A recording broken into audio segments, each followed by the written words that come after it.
Mesdames et messieurs, bonjour et merci d'être là nombreux. Je reconnais que Miloud Chenouchi est connu comme le loup blanc. Connu comme le loup blanc, je comprends donc votre présence parce que comme je l'ai écrit dans Facebook, et c'est pas de la basse flatterie parce que je connais Miloud depuis des années et des années, il est extrêmement brillant. Alors donc il est brillant dans sa profession parce qu'il est, je vais le lire, il travaille, en fait il est professeur de relations internationales et directeur du programme de maîtrise au Collège des Forces canadiennes. Il est senior fellow à l'École des affaires publiques et internationales de l'Université York à Toronto. Il est également chercheur associé à la chaire Raoul Dandurand d'études diplomatiques et stratégiques. Et avant de s'installer au Canada, à la fin des années 90, il était journaliste dans la presse indépendante, la presse indépendante en Algérie.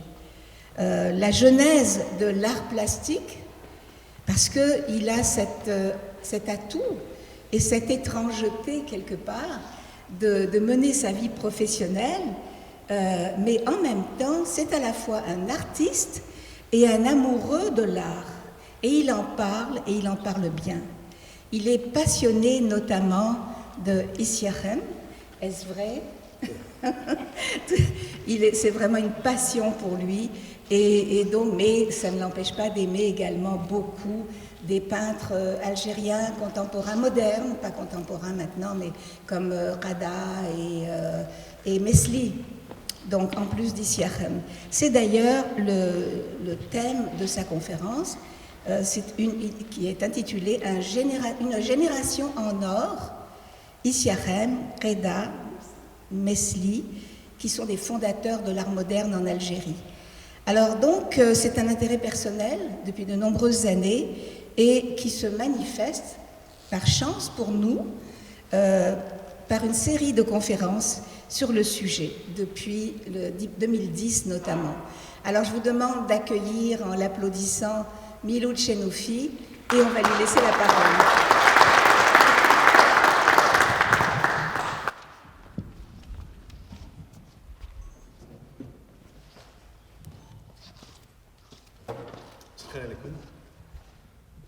Messieurs, dames, permettez-moi de commencer par reconnaître à quel point nous nous sommes carrément intimidés par une présentation aussi élogieuse que celle que Nilda vient de faire. Je suis également intimidé par la qualité de l'assistance que j'ai en face de moi un samedi après-midi ensoleillé à Montréal.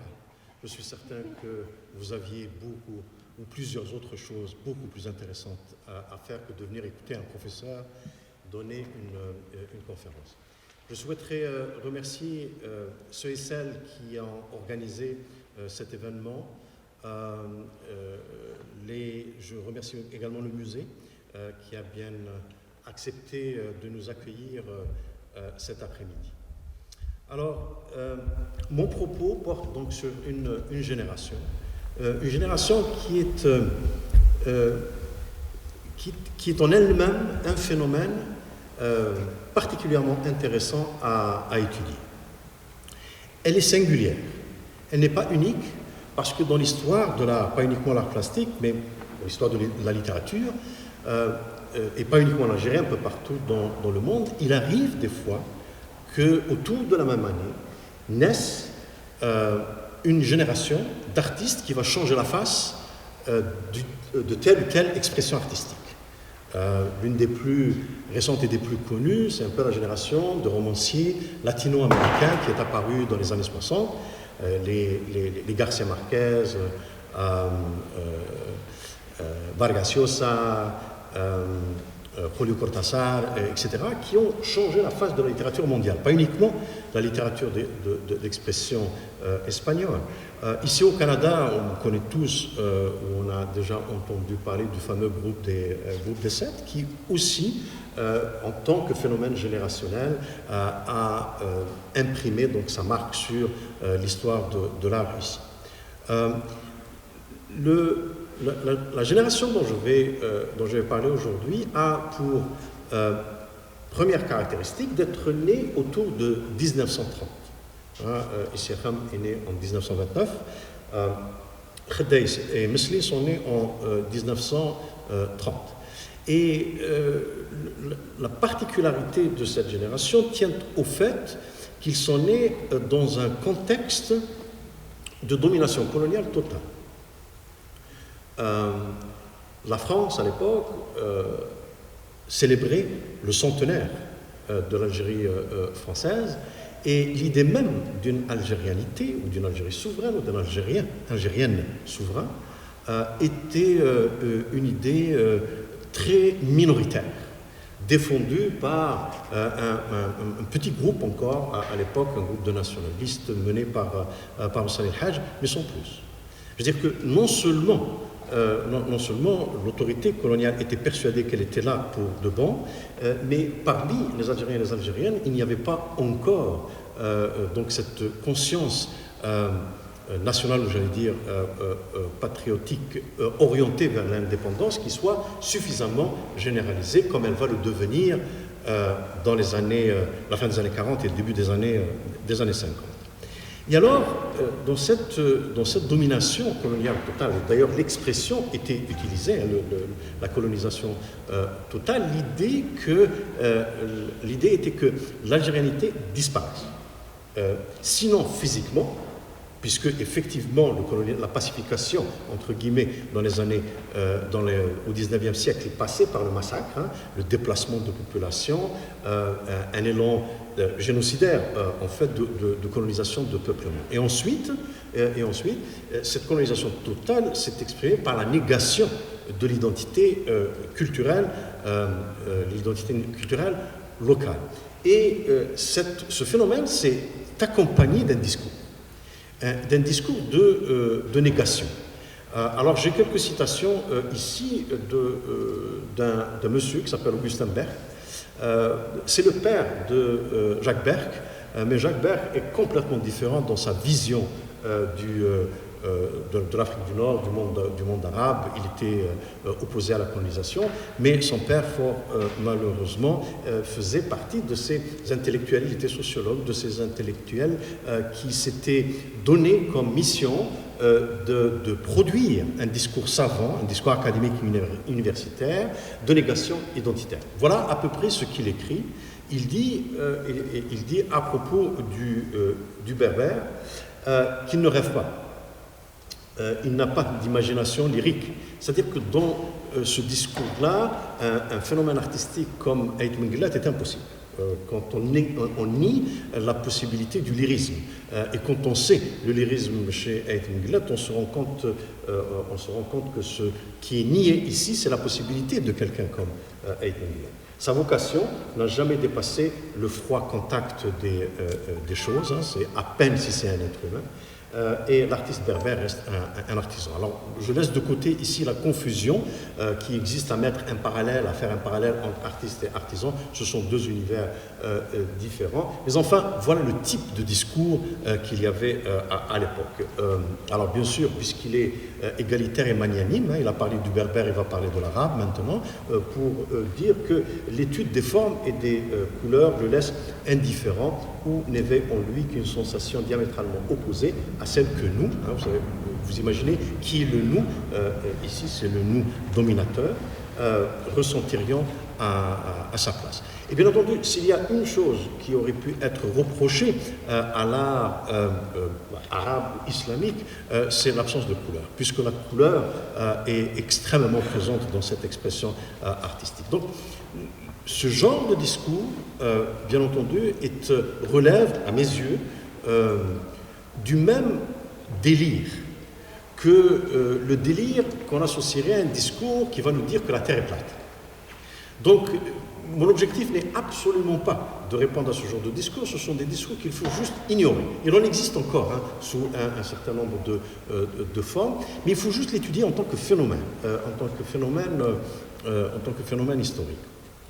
Et la première des choses à dire en la matière, c'est que l'art est quelque chose qui est inhérent à la condition humaine. Partout où vous avez des êtres humains, vous avez automatiquement de l'art. D'accord ? Et c'est un discours qui est très curieux, hein, qui a été produit à une époque où, en Occident même, en Europe, l'art plastique connaissait une mutation à la faveur de la découverte de l'art africain. Vous savez que le cubisme, en tout cas chez Picasso, est né par admiration pour l'art traditionnel africain. Donc c'est un discours qui était déjà à l'époque complètement anachronique, mais qui correspond très bien au discours plus général, le discours savant plus général qui a accompagné le phénomène colonial. Et alors, pour avancer un peu, je souhaiterais juste montrer quelques antécédents à la génération dont je vais parler. Ce sont des antécédents algériens. Je vous ai dit que Essiakham, Khedda et Msli sont nés autour de 1930. Eh bien, avant eux, il y avait aussi d'autres artistes, en tout cas des artistes qui sont nés plus tôt, comme vous le voyez sur cette diapositive à gauche, une représentation de Mohamed Rassim, un tableau de Mohamed Rassim, au milieu Omar Rassim, son frère, et puis à droite Mohamed Temam, qui lui est né en 1915, Mohamed Rassim en 1836 et Omar Rassim en 1884. Et vous voyez déjà une expression artistique moderne, puisque c'est une peinture de chevalet, mais pas moderne dans le sens que je vais utiliser un peu plus tard. Mais c'est juste pour vous dire que la génération dont je parle appartient ou s'inscrit dans un processus historique qui l'a devancé et qui est né avant. Je n'ai pas le temps, bien entendu, de m'étaler sur ces artistes-là. Je souhaiterais aussi faire allusion à un autre groupe d'artistes, nés avant la génération qui nous intéresse. À gauche, vous voyez un tableau de Hassan Ben Aboura, et à droite, vous avez un tableau de Azwao Mamri. Alors, ce sont des artistes qui peignaient à la manière de ce qu'on appelait à l'époque l'école d'Alger. Alors, l'école d'Alger était faite d'artistes français, d'artistes colons, qui s'intéressaient vraiment à reproduire de manière plus ou moins impressionniste ce qu'ils voyaient autour d'eux. Et c'est un peu ce que nous voyons ici. C'est à mi-chemin entre l'orientalisme et l'impressionnisme. Mais vous avez également d'autres artistes plus âgés ou plus antécédents à la génération dont je vais vous parler, dont la peinture est résolument moderne. D'accord ? Et là, notamment, vous avez Bachir Yelis, né en 1922, qui est mort à l'âge vénérable de 100 ans l'année dernière. Et à droite, Ali Khouja, comme vous le voyez, la peinture abstraite, qui a été sa marque artistique dans la dernière partie de sa vie. Et vous voyez déjà ici qu'on est bien loin de l'école d'Alger. Alors voilà. Maintenant, encore une fois, je n'ai vraiment pas le temps de m'étaler là-dessus.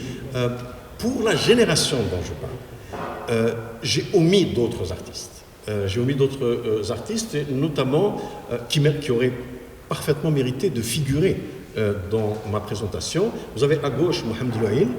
Là aussi, vous avez de la peinture expressionniste semi-figurative qui est résolument moderne. À droite, Abdallah Ben Antar, qui est un ami intime de Mohamed Khedda dont je vais parler, et qui, lui, a produit une œuvre abstraite, là aussi profondément ancrée dans la modernité. Ils sont nés, comme vous le voyez, 1930-1931. Et au milieu, bien entendu, Baya Mhiddin, une artiste unique et un art tout à fait singulier. Alors, les deux premiers, je n'en parle pas parce qu'il me faut faire un peu plus de recherche dessus. Baya, j'aurais pu, mais sachant que Mme Aktouf va donner une conférence dans le cadre de cet événement spécifiquement consacré à Baya, je n'en parlerai pas aujourd'hui. Alors, Mme Aktouf est la seule à blâmer de l'absence d'égalité homme-femme dans ma présentation.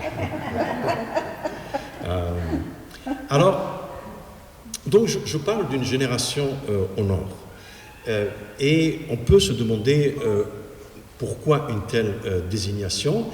Ce n'est pas uniquement une figure de style, c'est quelque chose que je crois au plus profond de mon être. C'est effectivement une génération au Nord. Parce que, voyez-vous, elle a su, sans poser la question, répondre à une question fondamentale qui ne se pose pas uniquement à l'art ou à la littérature ou au théâtre, elle se pose aussi aux sciences sociales qui sont produites en Algérie ou dans un pays post-colonial. Elle se pose bien sûr et avec beaucoup d'acuité dans le domaine politique également. Mais de tous ces domaines-là, seul le domaine artistique a produit une réponse satisfaisante. Et la question est la suivante. Comment créer une modernité qui soit propre? Parce que voyez-vous, c'est une génération qui était confrontée à un héritage artistique dont je vais parler dans un instant et qui avait en face d'elle une modernité qui s'exprimait en Occident. Et donc l'équation ou la question, la problématique était comment produire une modernité propre sans à la fois imiter l'autre et sans reproduire dans un processus mimétique le passé. D'accord? Donc, comment, à partir d'une tradition héritée, produire une modernité qui ne soit pas juste un mimétisme de l'autre. Et comme je vous l'ai dit, c'est une problématique qui se pose à nous dans tous les domaines, dans le domaine religieux, dans le domaine linguistique, dans le domaine identitaire, etc., etc. Nous sommes tous et toutes confrontés, en tout cas, je parle des pays post-coloniaux, à cette question. D'accord? L'art, c'est une génération au Nord parce qu'elle a su répondre à cette question-là à travers ce que j'aime bien appeler une pratique de déconstruction-reconstruction, que je vais décrire et détailler au fur et à mesure de ma conférence. C'est-à-dire que je prends l'héritage, je le déconstruis pour le reconstruire dans une œuvre artistique innovante, résolument moderne. Et je le fais dans l'excellence et la résiliation. L'excellence, bien entendu, va apparaître assez clairement dans les œuvres que je vais projeter, mais la résilience, elle, par contre, mérite qu'on s'y attarde un tout petit peu avant d'aller plus loin dans la discussion. Alors justement, pourquoi la résilience? Vous savez, la résilience, c'est cette capacité de trouver au fin fond de soi-même les ressources pour faire face à des traumatismes qui autrement peuvent nous détruire de l'intérieur. Telle est la résilience, cette capacité de surmonter des traumatismes qui sont à certains égards insurmontables. Et cette génération était confrontée, bien entendu, au drame collectif, qui était celui de la domination coloniale et de la négation de l'algérianité propre, mais ce sont aussi des gens qui ont fait face à des drames personnels. Alors, je n'ignore pas que durant la deuxième moitié du XXe siècle, la critique artistique, que ce soit pour l'art plastique ou dans la critique littéraire, on a décrété la mort de l'auteur. On a dit l'auteur ou sa biographie, son histoire ne doit pas compter dans la compréhension de l'œuvre artistique, du roman, du poème, de l'œuvre plastique. Je peux comprendre cette logique-là parce qu'elle nous pousse à nous intéresser aux œuvres elles-mêmes, au rapport interne à l'œuvre, sans interférence des éléments biographiques ou contextuels. Je peux comprendre ça. et le structuralisme, pour ceux qui s'y connaissent un peu, nous a permis de comprendre des choses fondamentales et importantes dans les œuvres d'art, dans les différentes formes d'expression artistique. Moi, je crois que c'est une approche qui doit être nuancée. Mon approche, elle est plutôt herméneutique, et dans l'herméneutique, on a besoin du contexte, on a besoin également des éléments biographiques qui nous permettent de comprendre, ou alors qui nous permettent d'accéder à un surcroît de compréhension des œuvres. C'est la raison pour laquelle j'insisterai au fur et à mesure que je parlerai de chaque artiste d'un certain nombre d'événements personnels traumatiques. Avant d'y aller, je voudrais dire une chose, c'est que c'est une génération qui, lorsque, en tout cas pour Isseyaham et pour Mesli, ont eu finalement accès à l'école des beaux-arts à Alger, qui était très fermée à l'époque. Isseyaham, grâce à Mohamed Rassem d'ailleurs, qui était déjà professeur à l'école, c'était très très fermé pour les Algériens, et on essayait de les confiner dans une section qui avait été créée à l'époque coloniale, qu'on appelait la section des arts indigènes, donc la section des arts mineurs. Et Mohamed Rassem lui-même, mais aussi les professeurs français plutôt sympathiques au talent des jeunes artistes algériens, leur conseillaient de partir. Et il disait notamment à Isseyaham, si vous restez ici, le mieux que vous aurez, c'est un petit strapontin au fond de la classe. Donc, partez, allez à Paris, c'est plus cosmopolite, la vie artistique à l'époque, c'était l'une des capitales mondiales de l'art, c'est là que vous allez pouvoir vous épanouir, et c'est comme ça, justement, que Isseyaham et Mesli sont allés à Paris. Khedda lui-même y a été, mais pas en passant par l'école des Beaux-Arts, il est allé par ses propres moyens, c'était un ouvrier qualifié, il est allé travailler en France, et à temps perdu, c'est de l'art jusqu'à ce qu'il s'y consacre entièrement. Et alors, à Paris, il découvre quelque chose qu'il ne pouvait pas découvrir en Alger. Et vous savez, il faut bien se mettre dans le contexte de l'époque. Aujourd'hui, avec les réseaux sociaux, on peut savoir ce qui se passe sur la scène artistique du Japon, de Singapour, du Brésil, presque instantanément. Ce n'était pas le cas. C'est-à-dire que si vous êtes quelque part dans une région géographique, vous pouvez être coupé de ce qui se passe ailleurs. Et les jeunes artistes algériens étaient coupés des mouvements les plus récents qui s'exprimaient notamment à Paris. Et donc, quand ils arrivent à Paris, cette génération, et découvre ce qu'il y a de plus moderne qui se faisait dans l'art. Et là, j'ai mis dans cette diapositive et la prochaine quelques artistes qui ont quand même eu une influence sur la génération dont je parle. Kandinsky, le peintre russe, à gauche, avec de l'abstraction. Vous avez aussi un autre peintre qui a eu un impact assez important sur nos artistes, et c'est Nicolas de Staël, qui est aussi un artiste d'origine russe. Un autre russe, à gauche, Chaim Soutine, et au milieu et à droite des Espagnols, Miro et Picasso, bien sûr. Picasso, c'est le tableau peint au début du XXe siècle, c'est les Demoiselles d'Avignon, qui est en fait l'acte fondateur. Ce tableau est l'acte fondateur du cubisme dans l'art, et c'est ce tableau-là qui a été inspiré par l'art africain. Il a été inspiré par l'art africain à Picasso. Donc, vous voyez qu'on est bien loin de l'école d'Alger, qui était une école mimétique, et nous avons ici une modernité qui fait exploser, si vous voulez, les frontières de l'art. Et c'est à cette modernité qu'était confrontée donc la génération des Isseyaham Mesli et Khedda. Donc, comment participer à ce mouvement moderne de production artistique sans nier un héritage culturel, identitaire et artistique? Alors, de quoi était fait cet héritage-là? Eh bien, il avait trois composantes.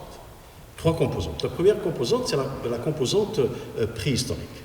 L'héritage préhistorique de la production artistique, c'est un peu ce que nous voyons ici. Les peintures rupestres commençaient à être découvertes dans les années 50 avec un art pictural qui est très particulier et qui va fasciner à la fois Khedda et Mesli, plus qu'Issirham, Khedda et Mesli et d'autres artistes. Deuxième composante ou deuxième dimension de l'héritage culturel, identitaire et artistique, c'est l'héritage amazigh, ou les héritages amazigh, parce que il faut bien se rendre compte qu'il y a une diversité à l'intérieur même de l'héritage amazigh, qu'il s'agisse des décorations intérieures, qu'il s'agisse de la poterie, de la bijouterie ou des tapis. Donc on voit également ici une orientation artistique assez particulière. Et puis, enfin, le troisième héritage, c'est l'héritage islamique ou arabo-islamique qui s'exprime par donc, la miniature, l'enluminure, la céramique, la calligraphie au milieu, bien sûr, et la mosaïque. Donc, vous avez d'un côté cet héritage, comment ne pas juste tomber dans la répétition, dans l'imitation. Et vous avez une modernité. Là aussi, comment ne pas devenir juste le partenaire mineur de ce mouvement-là? C'était la question à laquelle était confrontée cette génération. Alors bien entendu, juste pour qu'il n'y ait pas de malentendu, ils ne se sont pas réunis dans une salle, ont posé la question, ont délibéré et ont trouvé la réponse. C'est pas comme ça que ça s'est passé. Ça s'est passé de manière en fait instantanée, chaque artiste à sa manière. Donc voilà. Alors maintenant, je peux commencer par artiste, en commençant par Khedda. Et alors, ce que vous voyez ici, ce ne sont pas des œuvres de Khedda, mais des œuvres d'un peintre qui a toujours fasciné Khedda par sa modernité bien précoce. Il s'agit d'un peintre du XIVe siècle à Bagdad, qui s'appelle Yahya ibn Mahmoud al-Wasiti. Et vous savez, contrairement à ce qui se faisait à l'époque, eh bien, il faisait pas enfin, on peut dire que c'est de la miniature, mais en tout cas, c'est assez différent de la miniature qui se faisait en Perse, de la miniature qui va se faire ensuite en Anatolie sous l'Empire ottoman. Mais vous voyez aussi que c'est un artiste qui a un sens de la couleur, un sens de la composition et, bien entendu, qui fait usage de la calligraphie. Il aura un impact majeur sur Mohamed Khedda et voilà à peu près ce que une critique d'art, Rachida Triki, dit à propos de Khedda, qui, à mes yeux, résume un peu ce que j'essaie de partager avec vous. Alors je lis à propos de Khedda. Il s'agissait de mettre en place une esthétique instauratrice de nouvelles valeurs, puisée dans l'environnement culturel local, revisité. C'est ainsi que la nouvelle conception de l'art se fait dans une rupture, à la fois avec une pratique porteuse d'attributs fondamentaux d'un art colonial mimétique et désuet, et avec une pratique du signe fortement connoté, voire folklorique.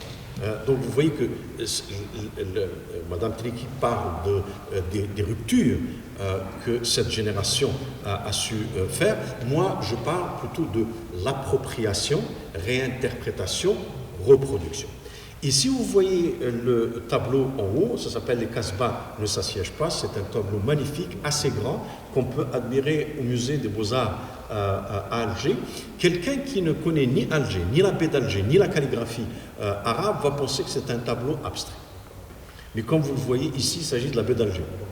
La baie d'Alger et au fond, c'est la Casbah. Et puis en premier plan, vous avez donc une composition qui pourrait nous pousser à croire qu'il s'agit de calligraphie arabe. Et c'est vrai qu'il joue là-dessus. Mais ce n'est pas de la calligraphie, ce sont des signes qui sont inspirés de la calligraphie arabe. Et vous pouvez voir à quel point ce tableau est moderne, à quel point aussi il est singulier. Ce n'est pas de l'imitation, ni de l'école d'Alger, ni de la calligraphie classique, ni de la modernité européenne. C'est quelque chose de proprement authentique. D'accord. Et voilà. Et Khedda ne joue pas ne joue pas uniquement avec la calligraphie arabe, puisqu'il fait un usage également dans ses compositions, dans lesquelles il déconstruit la calligraphie pour la reconstruire dans son art à lui. Eh bien, il utilise le signe amazigh aussi, comme on le voit dans le tableau de droite. La même chose dans le tableau de gauche, et là vous voyez le dialogue qu'il entretient avec l'Ouassiti, puisque c'est une manière de rendre hommage à l'Ouassiti d'avoir utilisé son nom dans un titre. Ça n'a rien à voir, ce n'est pas du tout une reproduction, mais on peut quand même voir que le mouvement qui est dans ce tableau-là correspond au mouvement qu'on peut trouver dans l'œuvre de Ouassiti. Et by the way, Khedda est le plus poète de tous les artistes dont je parle. Il s'est essayé à la poésie dans sa jeunesse, et ce qu'il en est resté, c'est les titres. Il a toujours des titres qui sont plus poétiques, moins froids. Par exemple, le tableau de droite s'appelle « 16 ans fiancés ». Alors, ça ne veut pas dire que ce sont des 16 ans fiancés qui sont représentés sur le tableau, mais c'est comme ça que l'inspiration lui est venue, une inspiration poétique pour titrer une œuvre. Alors, là maintenant qu'on connaît à peu près la démarche de Khedda, on peut la comprendre, et on peut la voir comment est-ce que la calligraphie est revisitée pour créer donc une œuvre particulière. Et là aussi, vous voyez les titres, comment ils ont une connotation poétique. Les remparts de Koufa, bien sûr Koufa se trouve en Irak, et encore une fois, c'est un peu l'inspiration qu'il a eue de la calligraphie arabe produite en Irak qui l'explique. L'annonce du printemps, là aussi, je veux dire, il n'y a rien, il n'y a aucun printemps annoncé dans le tableau, mais le tableau lui-même s'appelle Annonce du printemps. Collier de cygnes, là on peut quand même voir une forme de collier, mais là aussi c'est l'accent qui est mis sur la dimension poétique du titre. Alors, ce que je trouve fascinant chez Khedda, c'est que sa peinture, qui est plutôt abstraite, comme on le voit dans ces deux tableaux, Germination et Ville frontière agressée, je ne sais pas si vous arrivez à voir le mouvement du corps humain dans ces deux tableaux. Okay. Et je veux dire, quand je les ai vus pour la première fois, j'étais fasciné par ce qu'elles m'inspiraient. Alors là, j'ouvre une parenthèse pour dire que ce que je vais dire là maintenant ne signifie pas que c'était dans l'esprit de Khedda. C'est mon interprétation, c'est-à-dire que ce que m'inspire ces tableaux-là, en ajoutant juste ces pictogrammes, et vous allez voir des scènes de danse de ballet. Vous voyez, le mouvement, c'est clairement un corps humain qui est engagé dans une danse de ballet. Bien entendu, ça ne signifie absolument pas que c'est ce que Khedda avait en tête.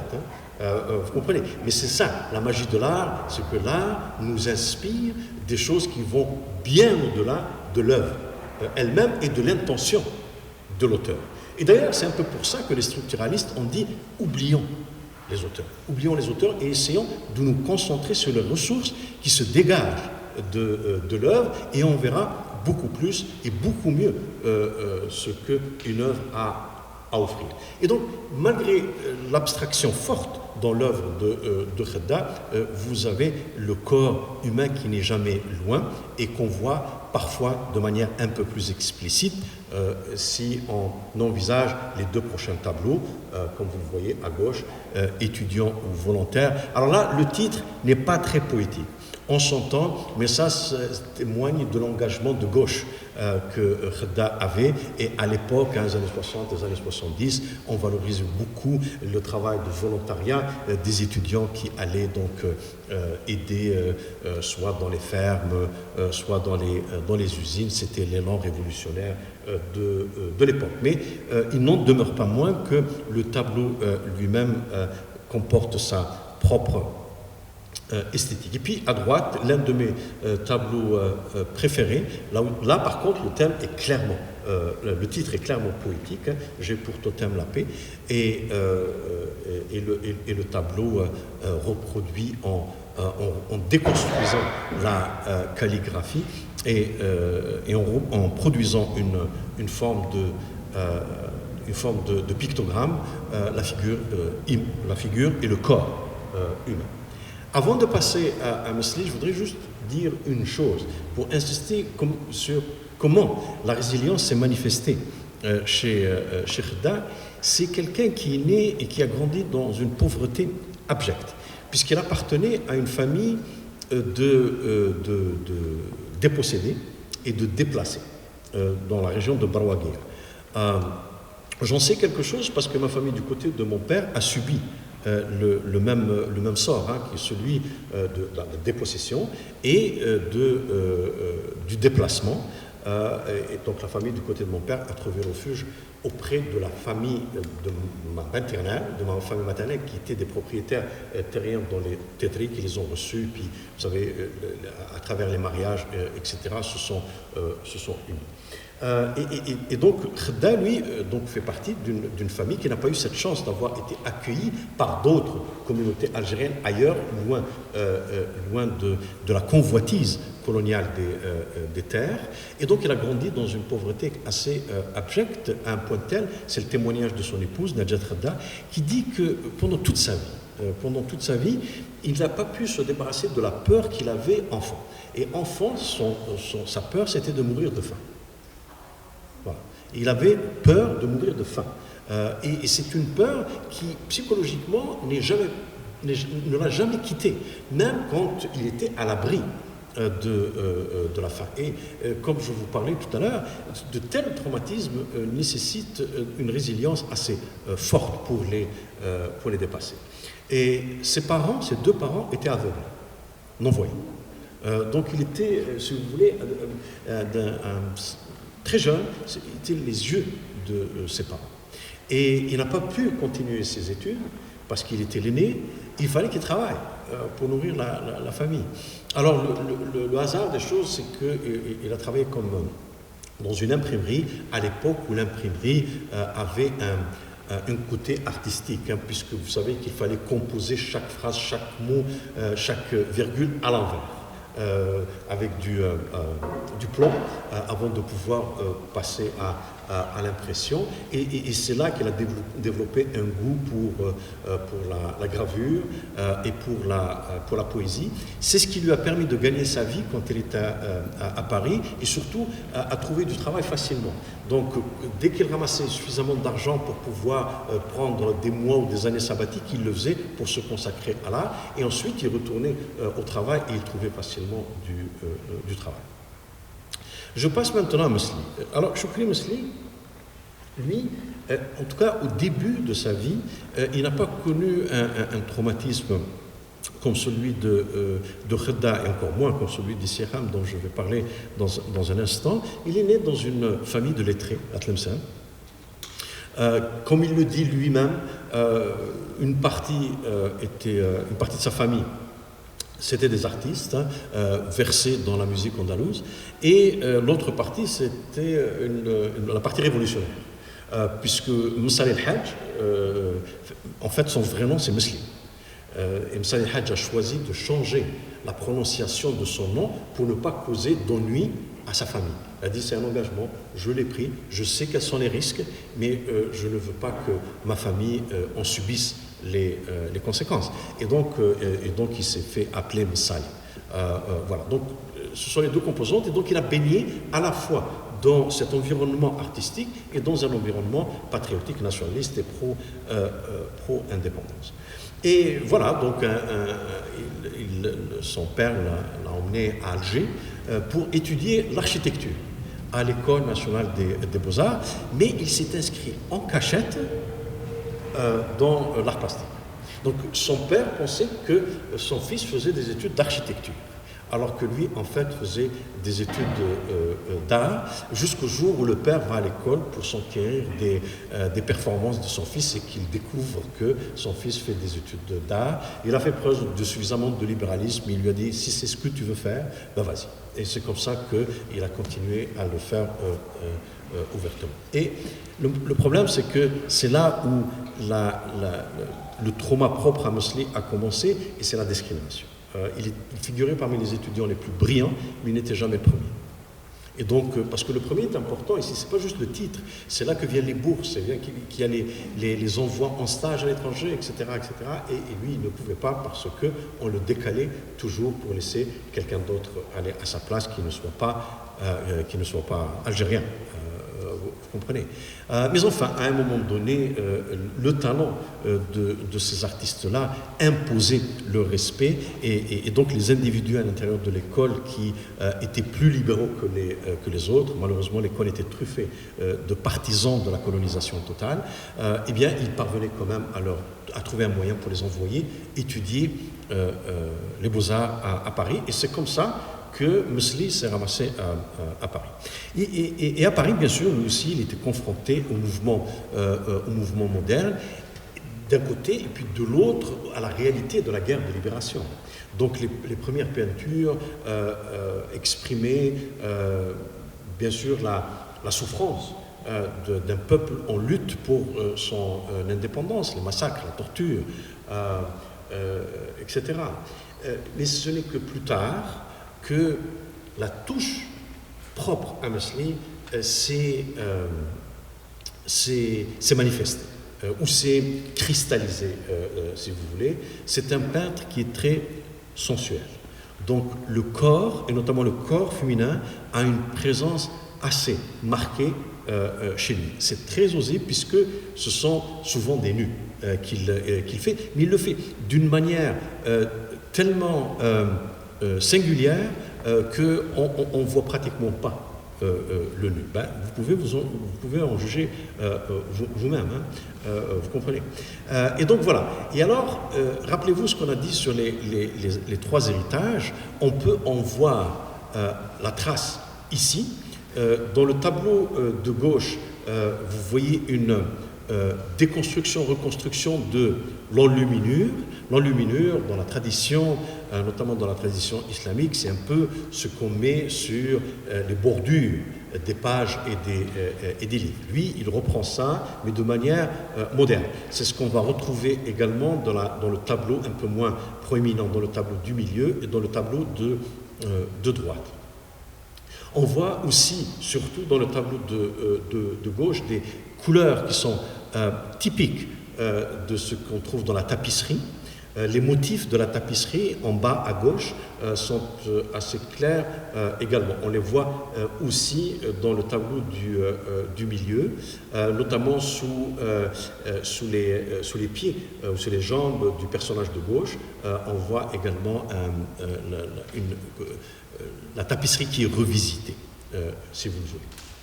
Alors, il y a deux autres éléments à relever dans ces tableaux. La calligraphie, revisitée, là aussi, déconstruite et reconstruite dans le tableau du milieu, hein, en haut à gauche. Et puis, vous avez le tatouage. Alors, le tatouage est une forme artistique. Bien sûr aujourd'hui, c'est pour les jeunes qui veulent paraître cool, qui ont des tatouages.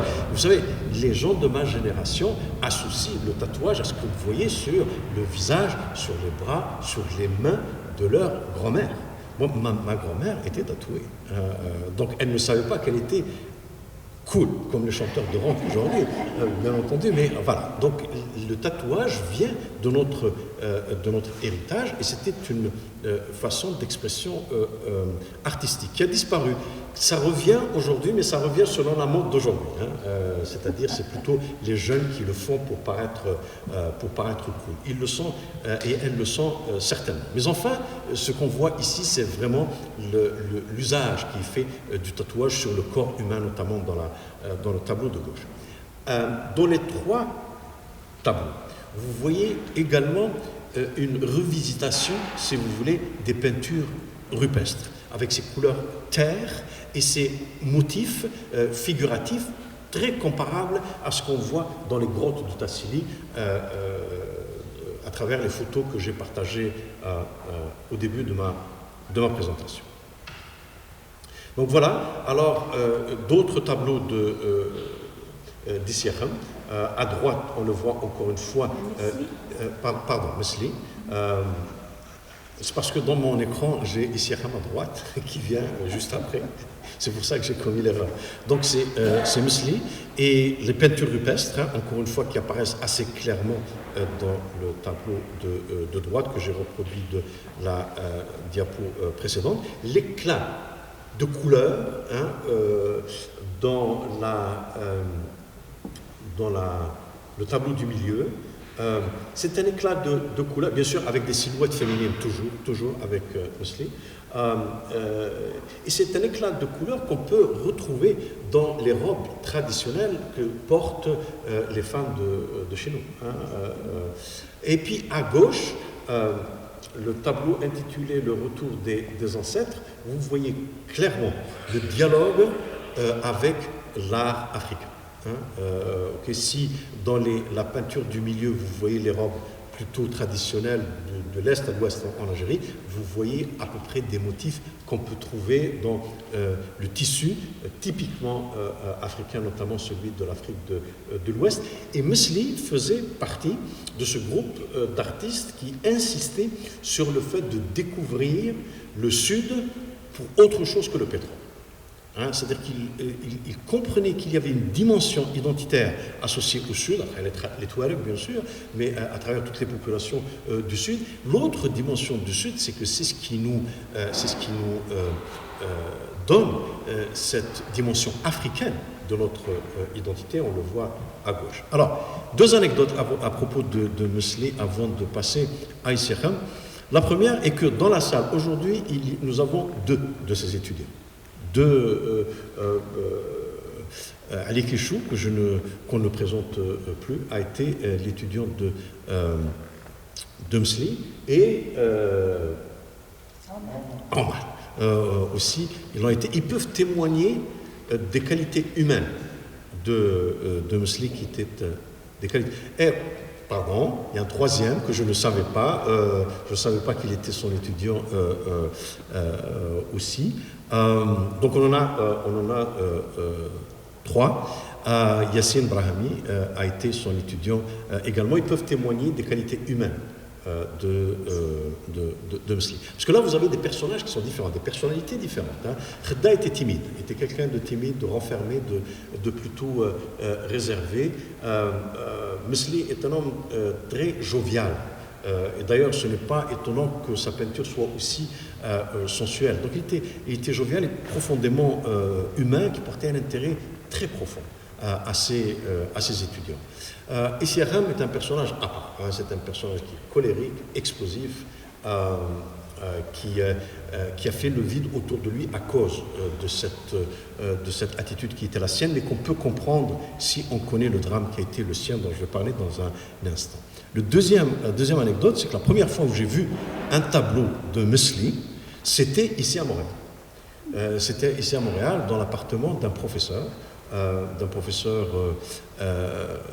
français qui a travaillé en Algérie dans les années 60 en tant que coopérant. Il était jeune, et puis puisqu'il s'intéressait à l'art, il s'est lié d'amitié avec un certain nombre d'artistes, notamment Musli, qui lui a offert un très joli tableau dans les tons bleus, assez différents de ce que je vous ai montré ici. Et vers la fin de sa vie, vers la fin de la vie de Musli, il a offert un carnet de croquis à ce même professeur qui est allé lui rendre visite quand il est tombé malade. Et je l'ai vu aussi, le carnet de croquis, c'est un véritable trésor que ce professeur possède. Le drame, en fait, Musli, il l'a connu au crépuscule de sa vie. C'est-à-dire au moment où il était sur le point de prendre sa retraite. Il enseignait toujours à l'école des Beaux-Arts en Algérie, portait un intérêt très particulier à ses étudiants. Quand, comme vous le savez, la politique a fait que des gens pensent que c'est une bonne idée de tuer les artistes. Et que voilà, donc c'était les islamistes qui ont assassiné le directeur de l'école des Beaux-Arts, Ahmed Asla, et son fils Rabah Asla. Et les artistes étaient en danger de mort continue. La menace pesait beaucoup sur l'école des Beaux-Arts, étudiants et profs. Et lorsque le directeur a été assassiné, en fait, Musli était en France pour installer sa famille. Il était marié à une personne d'origine française, mais lui devait rentrer. Il devait rentrer pour reprendre son enseignement, et c'est là que tout le monde a été unanime pour lui dire tu peux pas rentrer, c'est un suicide. Le problème, c'est qu'il est resté effectivement en France, mais au bout d'un moment, il ne peignait plus. Il est tombé malade, il a eu un AVC à un moment donné, donc il était très très diminué, et il a vécu cet exil forcé comme étant un véritable traumatisme. Il est mort en France d'ailleurs, et il y a un film documentaire très émouvant sur lui, disponible sur YouTube, dans lequel il parle un peu, puis il dit, écoutez, on arrête de parler de cette période parce qu'elle est très douloureuse. Et on le voit en lui, comme je vous l'ai dit, c'est quelqu'un de très jovial, donc vivre un tel traumatisme était très très injuste à l'égard d'un artiste aussi majeur que lui au crépuscule de sa vie. Voilà, alors je terminerai avec Issy Erham.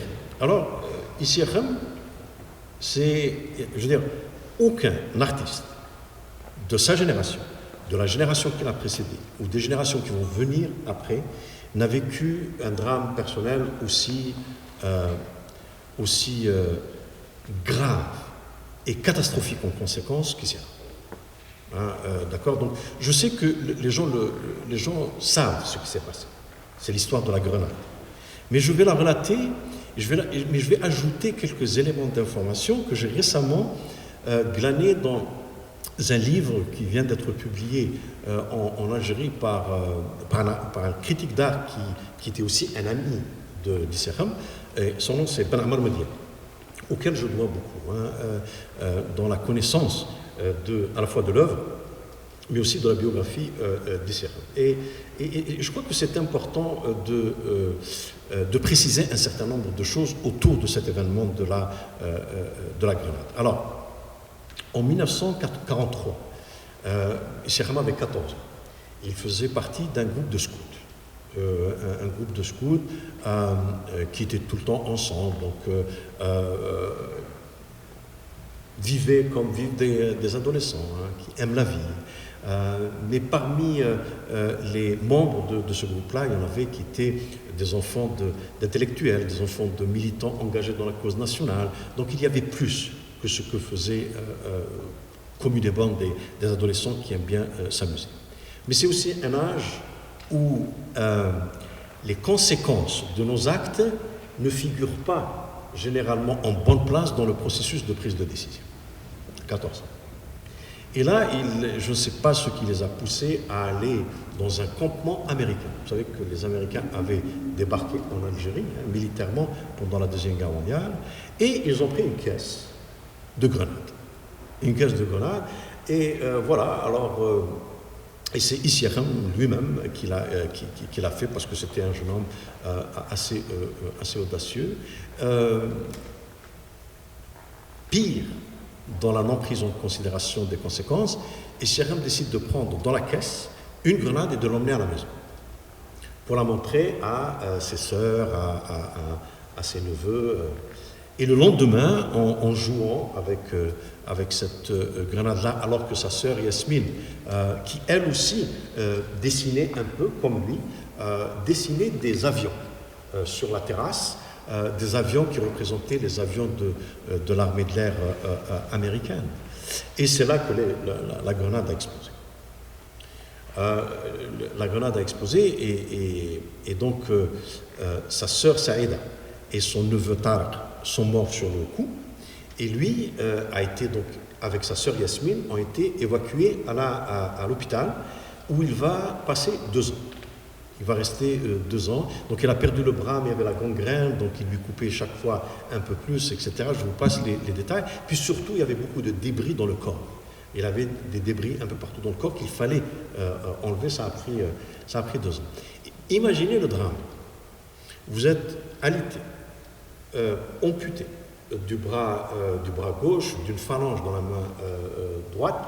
À côté de vous est allongé votre propre sœur, qui a été grièvement blessée pendant l'événement et qui est dans le coma. On ne lui a pas dit sur le champ que sa sœur et son neveu étaient morts. Un jour, il se lève le matin, la petite a disparu. parce qu'elle est morte. Et voilà, donc vous comprenez que c'est avec ça qu'il est rentré chez lui. La légende dit que lorsqu'il est rentré, sa mère l'a rejeté. En lui disant « Je ne t'ai pas mis au monde comme ça ». Ce n'est pas tout à fait ce qui s'est passé. Parce que là, voyez-vous, on met sur la mère un poids de cruauté qui n'a jamais été le sien. C'est pas vrai. Ce n'est pas vrai. Et lui-même, ici, mais ça c'est grâce au livre de Ben Amar Median que je l'ai vu. La mère, comme Issacham lui-même disait, elle ne savait pas de qui elle devait faire le deuil. Des enfants qui sont morts ou de l'enfant qui est resté et qui est mutilé. Donc pendant l'année qui sépare son retour à la maison et son départ pour Alger, il était à Relizin à l'époque, c'est surtout le fait que sa mère ne savait pas quelle attitude adopter à son égard. Donc il n'y avait pas de contact, c'est vrai, mais ce n'était pas un rejet.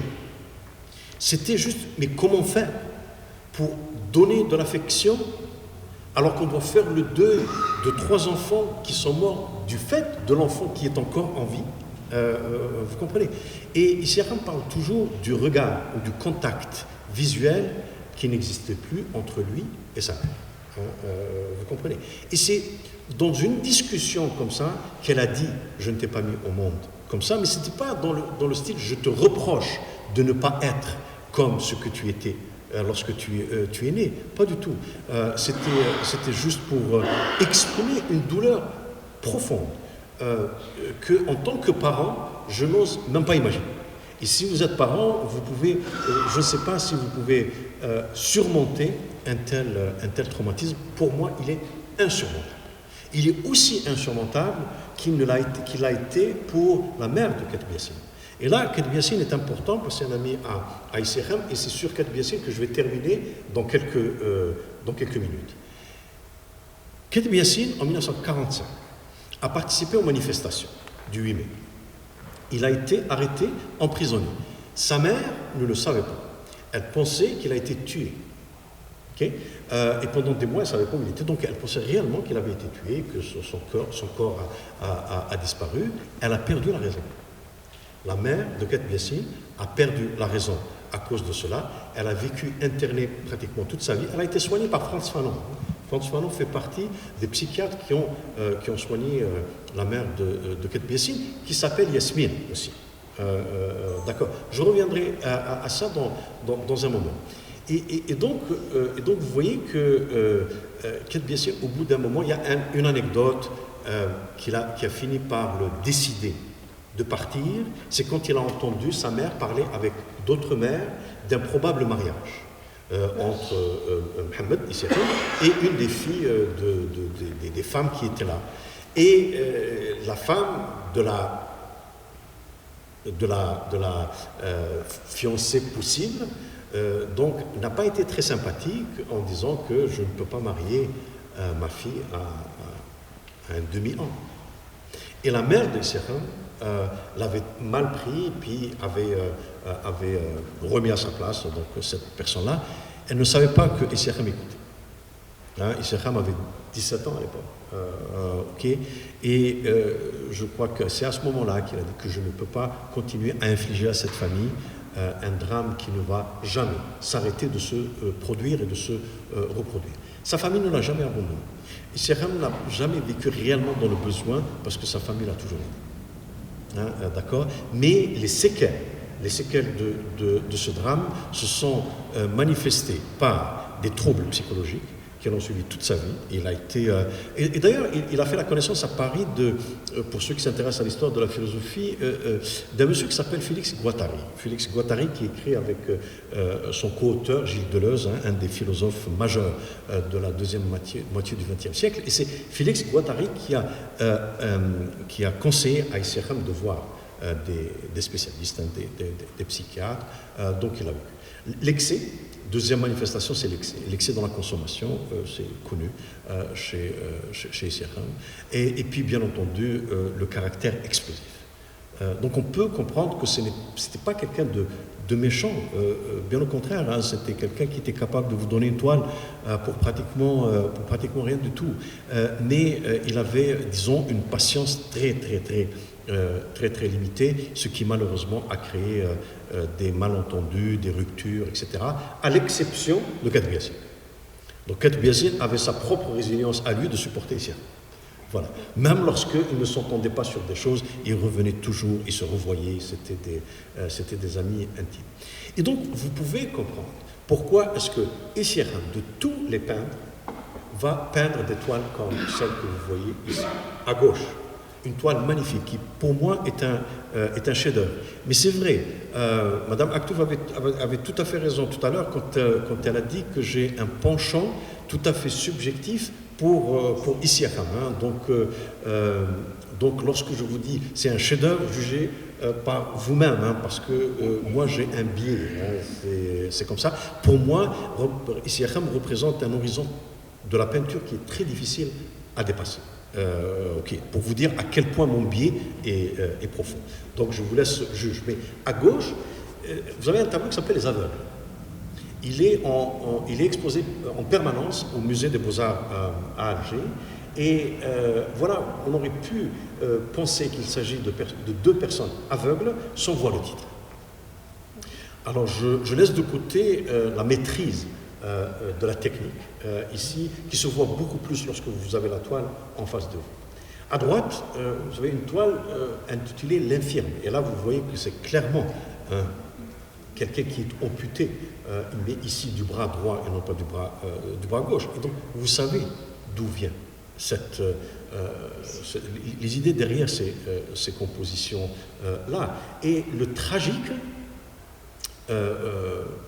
qu'on voit dans les toiles d'Issy Hakham, on ne les verra dans les toiles d'aucun autre artiste. Okay?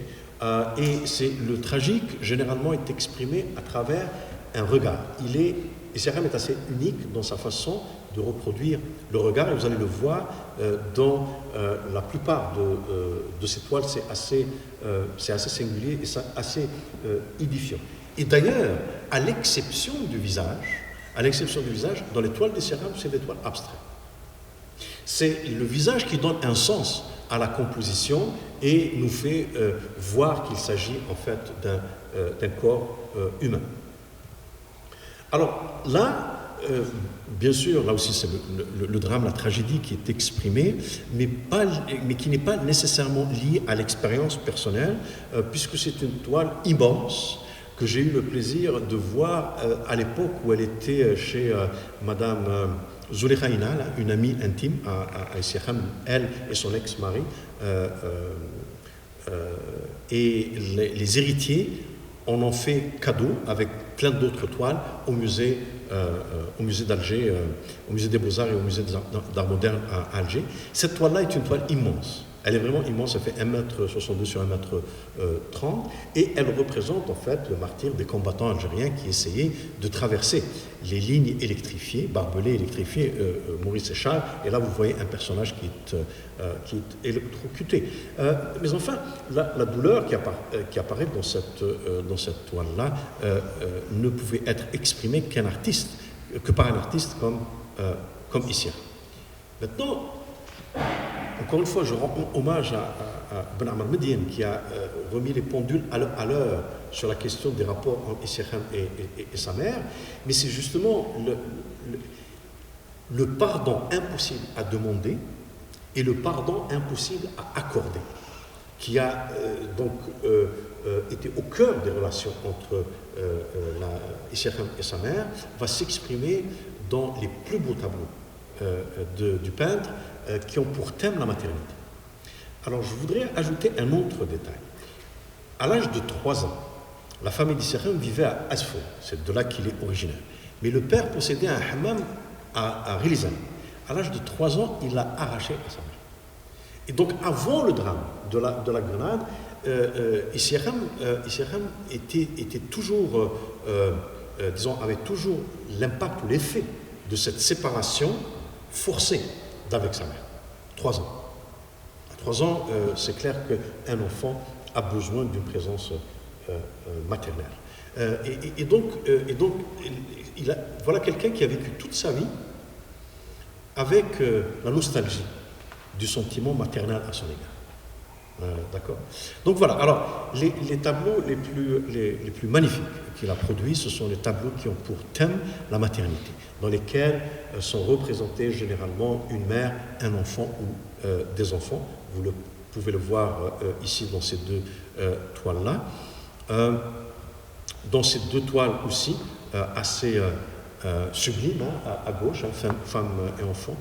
Le tableau de droite se trouve au Musée national des Beaux-Arts à Alger. Alors là, il représente une mendiante, mais une mendiante mère, comme on en voit encore au centre-ville à Alger. Et là, vous avez le sentiment maternel, mais vous avez aussi le tragique du besoin. C'est une toile sublime qu'on peut admirer au musée. J'approche de la fin. Et vous savez, Issiakham, bien sûr, a vécu toute sa vie dans la douleur, dans la douleur physique, parce que ce n'est pas parce que vous êtes sorti de l'hôpital que le bras amputé cesse de vous faire mal. Okay, les amputés vont vous dire qu'ils continuent à ressentir l'organe qui a été amputé et ça fait mal. La douleur psychologique aussi. Et puis, la fin de sa vie, en 1984, il a été diagnostiqué. On lui a diagnostiqué une maladie, une vraie saloperie, une maladie très grave, dont la fin est toujours douloureuse. Vous comprenez. Et la résilience d'Issiakham fait en sorte que, pendant sa maladie, il a connu une période extrêmement prolifique, où il a produit toute une série de tableaux. Il a exposé à Tunis, il a exposé à Alger aussi, alors qu'il était très profondément atteint par la maladie. Simplement, les toiles qu'il a produites à cette époque-là, en 1985, ce sont des toiles qui correspondent à cette période de sa vie, une fin proche et certaine, dans la douleur. Vous comprenez? Et donc, on peut comprendre pourquoi ces tableaux vont s'intituler Amertume, attente. Vous voyez de l'attente de quelqu'un qui est pratiquement dans un linceul ou dans une tombe. À droite, l'attente de la mort. Vous avez dans ces deux tableaux, encore une fois, l'amertume et le tableau de droite qui change de composition, dont le titre est Dépression, on peut le voir. Il y a d'autres toiles, il y a un autoportrait dans lequel il parle de la chimiothérapie sur le tableau lui-même. Donc vous voyez la facture de ces tableaux de la fin de vie, d'accord? À l'exception d'un tableau. Il y en a un qui est unique dans cette période-là, c'est celui-ci. Et je terminerai avec ce tableau-là en ajoutant peut-être un élément avant d'y aller, c'est que comme Jean Genet, je ne sais pas si vous connaissez Jean Genet, le romancier français pro-algérien, pro-indépendance de l'Algérie, pro-palestinien d'ailleurs. Vous savez, il avait arrêté d'écrire pendant très longtemps, pendant une vingtaine d'années, peut-être même une trentaine d'années, il n'écrivait plus de romans. Il a écrit quelques pièces de théâtre qui ont eu beaucoup de succès, mais il n'écrivait plus de romans. Vers la fin de sa vie, au milieu des années 80, après l'expérience de Sabra et Shatila, les massacres de Palestiniens à Sabra et Shatila, il était présent, il était à Beyrouth, par hasard. Donc il a écrit un texte et ensuite il a écrit un roman qui s'appelle Le captif amoureux. Et Le captif amoureux est un roman sur les Palestiniens. Il était malade, atteint de la même maladie qu'Issiakham. Et d'ailleurs, c'est Leila Shahid, l'ambassadrice de l'OLP à Paris, qui l'a découvert dans sa chambre d'hôtel, mort un matin. Il avait encore les épreuves. Il avait les épreuves des captifs amoureux qu'il avait passé la nuit encore à les corriger quand il a perdu la vie. Et il refusait de prendre des antidouleurs. Il refusait de prendre des antidouleurs. Pourquoi? Parce qu'il disait, si je prends les antidouleurs, c'est fini. C'est vrai que la douleur s'arrête, le cerveau s'arrête aussi. Et si le cerveau s'arrête, je ne peux pas terminer mon roman. Donc, vous voyez qu'il y a des gens comme ça qui ont cette extrême extraordinaire force d'accepter la douleur de la fin de vie juste pour continuer à servir leur art. Najib Mahfouz, quand il a été poignardé, il ne pouvait plus écrire. Ses yeux, il ne pouvait plus voir. Et malgré tout, il a composé, il a écrit en fermant les yeux parce que ça lui faisait mal. Il avait mal à la tête quand il écrivait en regardant la feuille. Donc ce qu'il faisait, c'est qu'il fermait les yeux et il écrivait avec une main très tremblante. L'une de ses dernières œuvres, c'était des impressions, plus qu'autre chose. Mais enfin, il l'a fait quand même. Issacham, la même chose. Il a refusé de prendre des antidouleurs qui allaient le diminuer et l'empêcher de peindre ce qu'il a peint à la fin de sa vie. Je passe à ce dernier tableau qui est singulier, qui est très singulier. Alors, bien entendu, c'est le thème de la maternité qui est reproduit avec une femme et un enfant, mais c'est un tableau qui est complètement différent de la dernière période des séries, complètement différent. Okay? Pourquoi? Eh bien parce qu'il n'a pas commencé en 1985. Il a commencé à la mort de Yasmine, la mère de Katb Yassine, autour de 1980. Je crois que c'était 1980. C'est là qu'il a commencé un tableau en hommage, si vous voulez, à la mère de Katb Yassine, qui était son amie intime. Mais il ne l'a jamais fini. Il ne l'a jamais fini, il l'a repris en 85 quand sa propre mère est morte de la même maladie. C'est-à-dire qu'il subissait les mêmes soins pendant la même période, Issacham et sa mère. Et donc, quand la mère d'Issacham est décédée, il a repris le tableau qu'il avait commencé en hommage à la mère de Katb Yassine, et il a pris un poème de Katb Yassine qu'on retrouve dans plusieurs toiles, qui commencent comme ça, d'où vous vient la chance de survivre et celle de ne point faiblir parmi nous barbares. Voilà, c'est un poème magnifique. Et donc, il a demandé à Katb Yassine de l'écrire. Donc, c'est une œuvre commune. C'est une œuvre commune entre Katb Yassine et Issacham. Et c'est le seul tableau qui n'est pas signé par Issacham. Il y a une signature en bas, c'est la signature de Katb Yassine. Vous voyez en bas, là, je ne sais pas si vous arrivez à voir, Katb Y. C'est Katb Yassine. Ce n'est pas signé par Issacham, mais c'est un jeu, une complicité entre deux artistes assez exceptionnels qui a fini par donner donc ce tableau que je tiens pour l'un des meilleurs d'Issacham. Alors, j'ai parlé beaucoup de la douleur, du drame d'Issacham, mais je crois aussi que observer ou regarder ces toiles procure aussi beaucoup de sérénité. Beaucoup de sérénité parce que, encore une fois, dans le regard des personnages d'Issacham, il y a une invitation à la méditation. Et c'est sur ça que ma conférence se prend fin. Je répondrai à vos questions avec plaisir.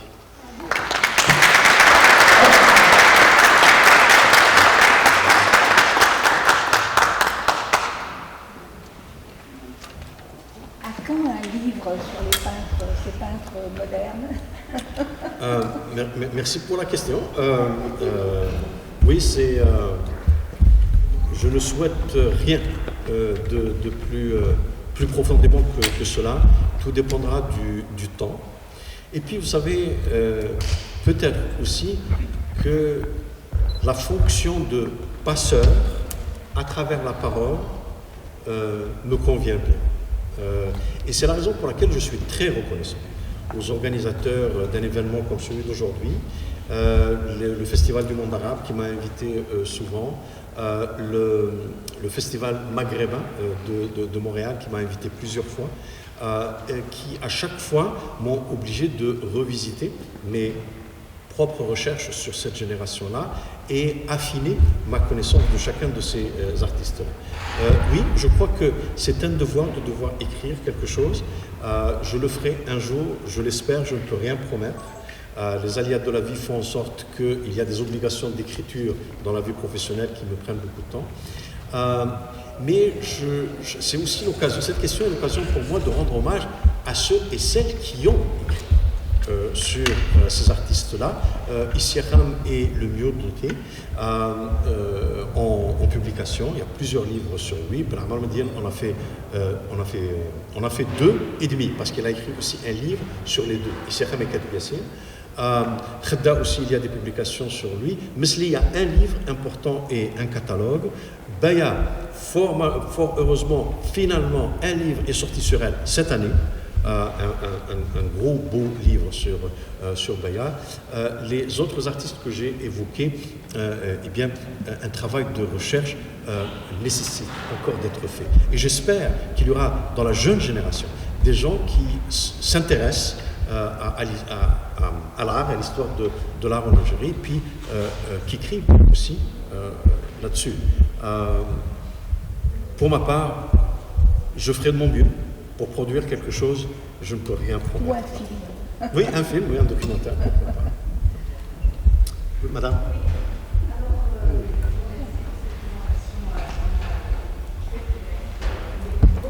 C'est excellent. Connaissant cette complicité entre Katib Yassine et Issiakham, est-ce que Katib Yassine, lui aussi, aurait des écrits concernant Issiakham ou aurait rapporté quelque chose? Okay. Alors, à la mort d'Issiakham, en 86, Katib Yassine a écrit un texte. C'est un texte qui accompagne un catalogue, un très beau catalogue, qui a été édité par l'ENAG dans les années 90. Mais c'est un texte qui est assez singulier. Il ne rentre pas dans le détail des œuvres, bien sûr, il évoque le drame d'Issiakham. Mais c'était aussi un texte dans lequel il y avait un peu de colère, parce que tout le monde s'attendait à ce que Katib Yassine décrive cette amitié comme étant une amitié d'intellectuels qui passaient leur temps à parler de littérature, de poésie, de peinture, etc. Et Katib Yassine, dans sa franchise, il a dit pas du tout, on était des copains, on aimait bien s'amuser ensemble, on aimait bien passer des fois des nuits blanches dans des bars. Vous voyez. Mais le texte lui-même est un texte hommage qui, de ce fait, humanise Issiakham. Derrière l'artiste, il y a aussi un être humain. Cet être humain, je trouve que c'était mon ami. Le romancier algérien qui a beaucoup écrit sur l'art et les artistes, c'est Tahar Djaoud. Tahar Djaoud, lui, vous savez qu'il était romancier, mais il était également journaliste. Il se spécialisait dans les textes artistiques. Donc il a de très très jolis textes, notamment un sur une exposition de Mesli. L'exposition s'appelait les palimpsestes de Tin Hinan. Palimpsestes, c'est un peu une partie des peintures de Pest. Et Tin Hinan, bien sûr, tout le monde connaît le personnage historique. Lui, il a beaucoup écrit. Katib Yassine, à l'exception de ce texte, il n'a pas beaucoup écrit. Et vous savez que Katib Yassine a abandonné l'écriture assez tôt. L'inverse existe. Issiakham a illustré le roman de Katib Yassine. Il l'a illustré. Il y a eu une édition de luxe dans les années 60 et c'est lui qui l'a illustré. Il a participé aussi au décor de pièces de théâtre de Katib Yassine. Enfin. Oui. Merci pour cette présentation. Je vois que ces auteurs, ils ont décrit ou peint des situations qu'ils ont vécues ou des sentiments qu'ils ont éprouvés pendant une certaine période de temps. Mais connaissant la richesse de l'Algérie dans ses paysages, les animaux, etc., je ne vous ai pas entendu citer un seul de ces tableaux qui peint une nature, qui peint un paysage du désert, par exemple. Est-ce que c'est voulu? Est-ce que... Merci. C'est clair que ce ne sont pas des paysagistes. C'est aucun des auteurs, enfin des peintres que j'ai évoqués, mais paysagistes. Mais il y avait dans la génération d'avant des gens qui se sont intéressés à la nature et des peintres qui sont venus après. Notamment une peintre qui s'appelle Bettina. C'est une Allemande qui a vécu en Algérie pratiquement jusqu'à sa mort. Elle était mariée à un Algérien et qui était fasciné à la fois par le sud et par la région autour de Guelma. Mais il y en a d'autres qui ont peint à la fois des paysages, ils ont peint le désert, ils ont peint également des paysages urbains. Ici à Khem, quand il est arrivé à Alger, bien avant qu'il ne commence ses études aux Beaux-Arts, et il y avait des rénovations à Alger, des rénovations qui impliquaient la destruction de certains escaliers, que ce soit notamment à la Casbah.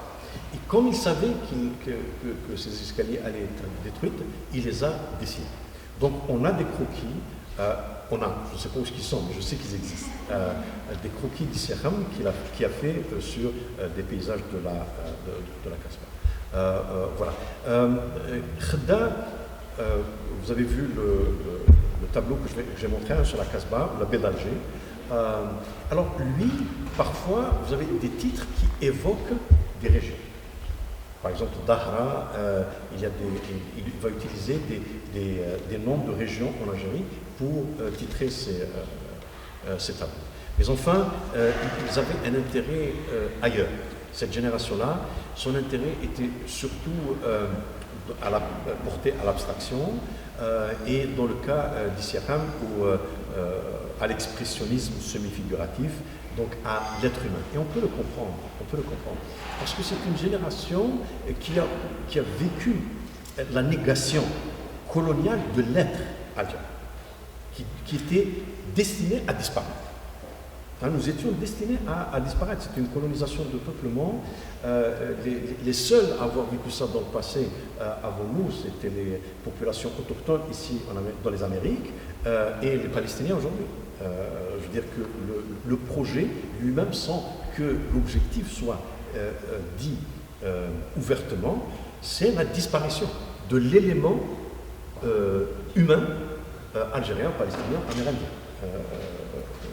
Donc c'est quelque part, j'allais dire, c'est un miracle que nous soyons encore là, non pas en tant qu'organe génétiquement modifié, existant, pas modifié, existant, pas en tant que, non, mais en tant que réalité politique, artistique, identitaire, religieuse, linguistique, etc.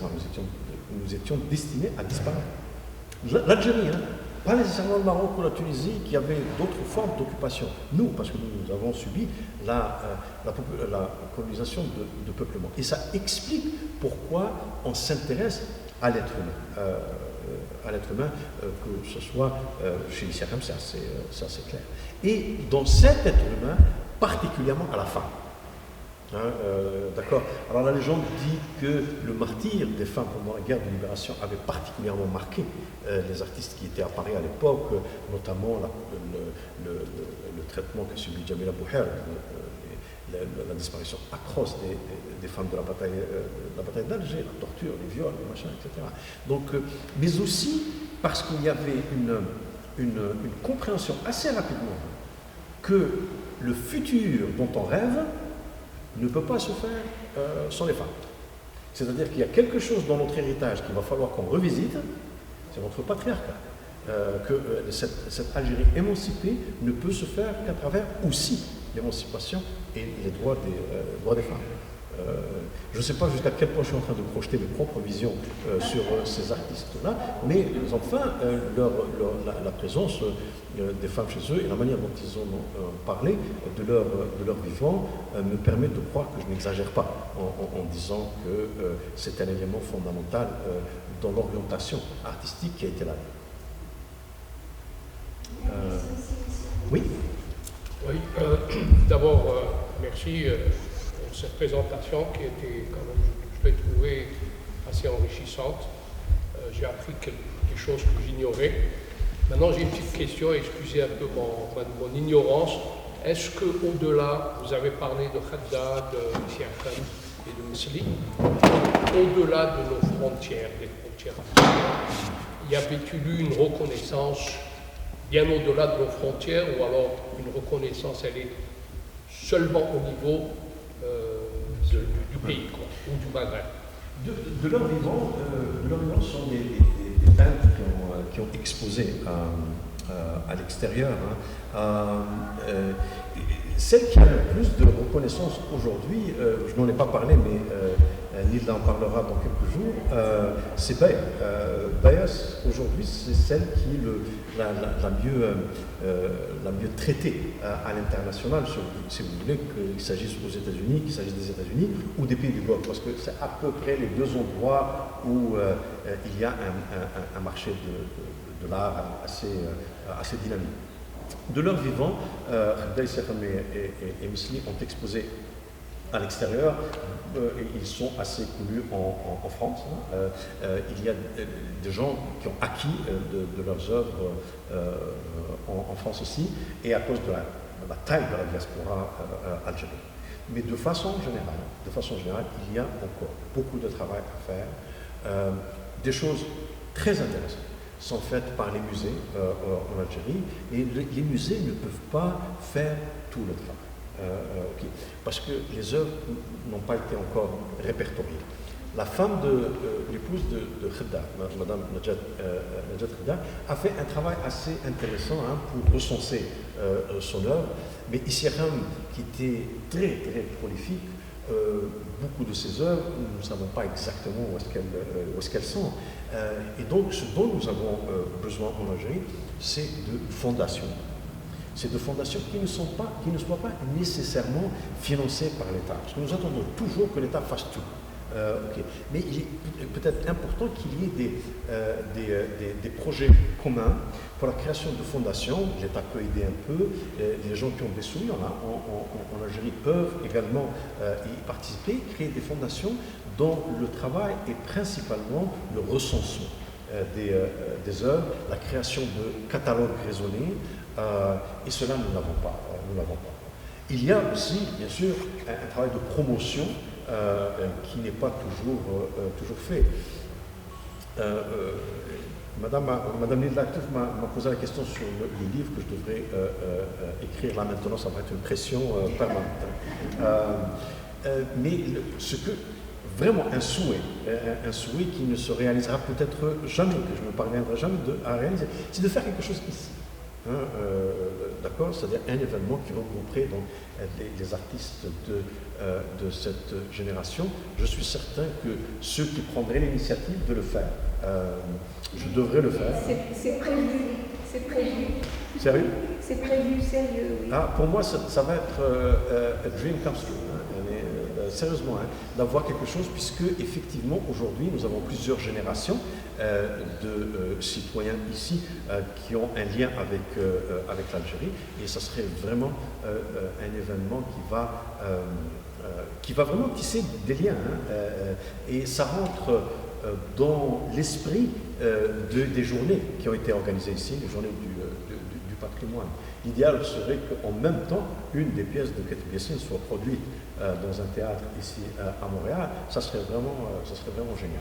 Ça prend un esprit d'initiative, un esprit entrepreneurial organisé, et puis bien sûr de l'appui à la fois ici et l'appui à Alger. Je suis certain qu'à Alger, on peut le trouver, cet appui-là, si on présente des projets simples. On a encore il y a M. Yassine et après M. Bourrel. Une question et en même temps un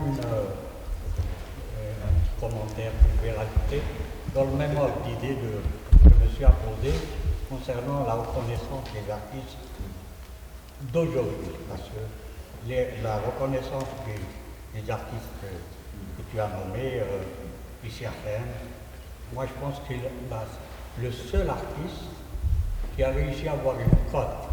Parce que quand tu parles de reconnaissance, il faut aussi le côté. Donc c'est le seul, il faut le dire, maintenant où est arrivé Issiakham à 150, 180 000 $, sa toile. Okay, donc c'est quand même important. Pour ceux des artistes comme Mesli et dans d'autres, ils sont restés, par exemple, comme Mesli, il est resté enseignant. Il est sorti comme enseignant, pas comme Issiakham ou bien comme Khedda. Okay? Et pour revenir un peu à l'école d'Alger, tu as cité, bon, tu n'as pas expliqué en profondeur, tout ça, c'est une école quand même qui est née et maintenant elle est détruite. Je dis pourquoi? Parce que j'étais élève dans cette école et tu as nommé aussi d'autres. Et malheureusement, tous ces artistes que tu as nommés dans cette merveilleuse expo, c'est que tout ce qui sort de cette école d'aujourd'hui ne les connaissent même pas. Ils sont en train de chercher un art qui n'a rien à voir avec une algérianité ou une authenticité ou une référence historique ou bien quelque chose comme ça. C'est beaucoup plus intéressant et ils s'intéressent beaucoup plus à l'art contemporain. Okay? Et c'est là la question que je me pose, c'est comment ces artistes qui ont eu tellement de talent, hein, tellement je ne sais pas, d'impact voilà, sur l'art en lui-même, de la peinture, heureusement, n'ont pas réussi à être reconnus mondialement.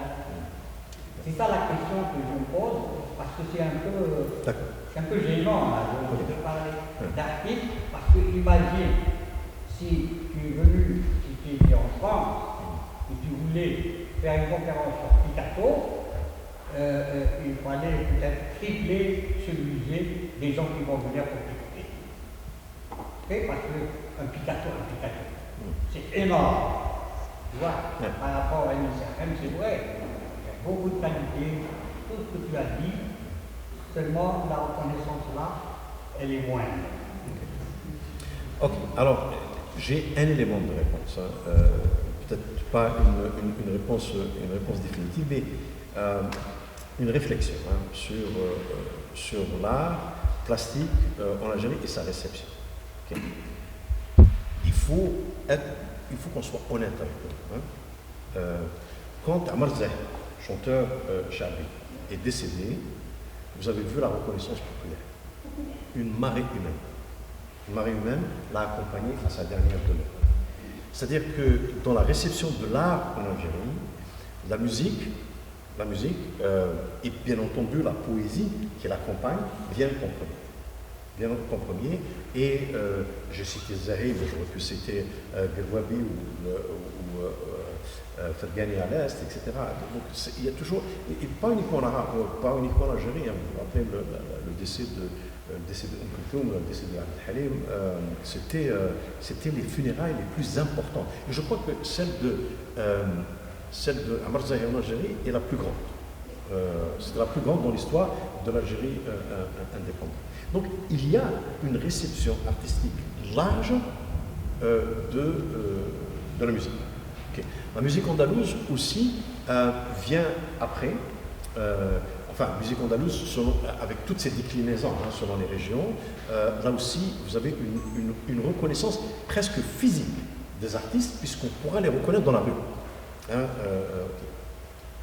Le dernier des à avoir une profondeur populaire, c'est l'orchestre. Ça vient après la littérature, le théâtre, etc. Etc. Maintenant, les artistes peintres, algériens ou pas algériens, qui ont pu être de gauche, qui voulaient une profondeur populaire, etc., l'art plastique a quelque chose d'élétiste. Il est comme ça, c'est juste sa nature. Et sa nature, la peinture intimide. Intimide parce que les gens vont dire, mais moi je ne comprends pas.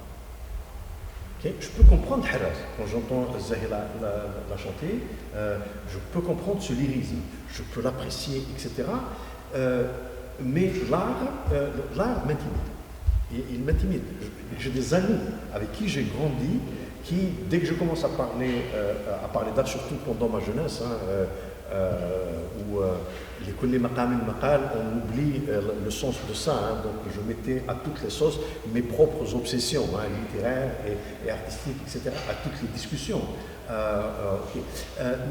Les copains disaient, tu sais, moi, l'art, un tableau, je ne saurais rien te dire. Là maintenant, ma réaction généralement est de dire que mais il n'y a rien à comprendre.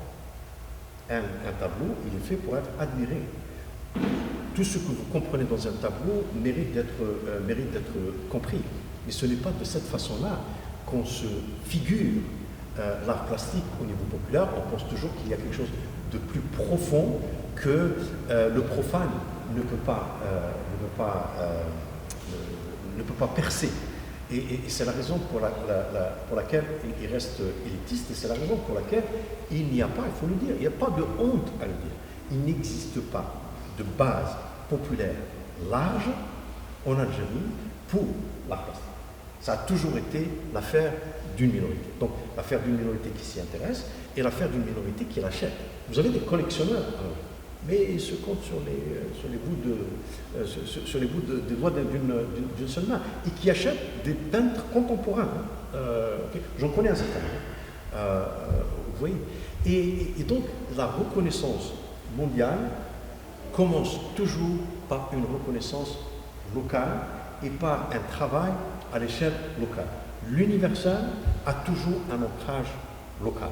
Donc, si vous voulez, le jour où cette base qui apprécie l'art plastique autant qu'elle apprécie la poésie chantée, comme le chabi ou l'andalouse, eh bien, automatiquement, il y aura un rayonnement au-delà des frontières. J'ai toujours pensé que l'art se fait à l'échelle la plus locale, d'accord, et c'est quand il est reconnu à l'échelle locale qu'il va devenir mondial. Prenez la littérature de Garcia Marquez, elle parle de la réalité la plus locale en Colombie, et encore en Colombie, dans la région la plus marginalisée de Colombie, c'est la partie des Caraïbes. C'est là que se trouve le village imaginaire de Macondo de son temps de solitude. Mais parce qu'il y a eu une reconnaissance dans le monde hispanophone, qui ensuite, ça s'est transformé en reconnaissance mondiale. Son roman s'est vendu, il a été publié, Son temps de solitude, a été publié en Argentine dans les années 60. En 2 semaines, c'était 200 000 exemplaires qui ont été vendus, et le livre a commencé à se vendre, à se reproduire, une nouvelle édition, etc. Et de là, il est devenu un phénomène mondial qui a changé la face de la littérature sur l'ensemble de la planète. Mais la reconnaissance, elle a commencé localement. C'est la raison pour laquelle je valorise des événements comme ceux d'aujourd'hui, qui ont leur importance, et je crois que c'est de cette manière-là qu'on peut générer de plus en plus de reconnaissance. Voilà. Comme je vous l'ai dit, c'est un élément de réponse. Ce n'est pas une réponse complète, c'est juste une piste de réflexion. Je crois qu'il y avait une question. Bonjour. Toujours dans le contexte des artistes à l'international, moi je pense qu'on a un très bon exemple de Mesli. Son thème particulier du corps et de la femme et du nu. Le travail qu'il a fait, il est unique si on le place dans un contexte du monde musulman islamique. Peut-être si un jour vous allez faire peut-être une recherche, allez chercher les exemples, par exemple dans la même époque, qui se passent en Égypte, etc. Et je pense que sur le plan international et sur sa façon dont il a traité ce thème, parce que dans sa tête il y a l'islam, il faut le reconnaître dans sa culture, comment le corps il l'a transformé, il l'a géométrisé, géométrique, mais quand vous dites, mais à l'intérieur il y a le corps. Il est bien dessiné dans les règles, mais il est dans une géométrie. Ce travail qui a été fait, il est exceptionnel, il est unique. Ça le place dans un contexte vraiment international. Et c'est là qu'il faudrait trouver qu'il est en avance, et c'est un précurseur de l'art moderne, mais dans un cadre aussi islamique. Parce que ces tableaux peuvent très bien s'exposer dans n'importe quelle place, dans n'importe quel lieu, et peut-être des gens ne vont même pas savoir que c'était nu. Et pourtant, c'était nu dans la tradition règle. Comme il le faisait lui dans son atelier, le nu, c'était une jeune, moi je me rappelle, on était dans la même école, c'était une jeune femme qui venait dans son atelier, et les étudiants, ils apprenaient le corps directement. C'est pas un imaginaire. C'est ça. Donc, le rapport qu'il a avec le corps de la femme est quelque chose d'exceptionnel et qui le place au-dessus de la mêlée sur le plan international. Merci. J'ai absolument rien à ajouter à ce que tu dis, parce que c'est exactement ce que je pense, effectivement.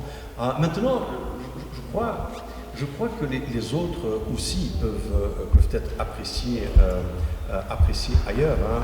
Peut-être pas compris automatiquement parce que vous avez aussi besoin du contexte pour bien comprendre Siachen ou même Khadla. Mais vous savez, réflexion faite, Mesli, c'est vrai que le corps va être apprécié de manière universelle parce que c'est un thème universel, mais tout le reste, tout ce qui l'entoure, puisque j'ai essayé de décrire notamment sur l'héritage préhistorique, l'héritage amazigh et l'héritage islamique, il faut qu'il y ait une petite connaissance. Mais pour le reste, je suis entièrement d'accord. Je suis vraiment entièrement d'accord. C'est-à-dire que on a vu en lui un peintre sensuel. Franchement, ce n'est pas ce que je vois dans ces toiles, mais en tout cas, ce n'est pas sexuel du tout. Ça peut être sensuel peut-être, mais certainement pas sexuel. Et c'est ce qui fait son charme. C'est ce qui fait le charme de Mesli. L'autre élément qui fait de lui un artiste assez exceptionnel dans la manière avec laquelle il traite le corps, c'est qu'il n'a pas reproduit le corps tel qu'il a été traité dans la peinture occidentale, notamment au XXe siècle. Chez Modigliani, on a chez Picasso, on a chez Soutine, etc. Il a créé son propre langage artistique du corps qui font de lui un artiste exceptionnel. Rien à dire là-dessus.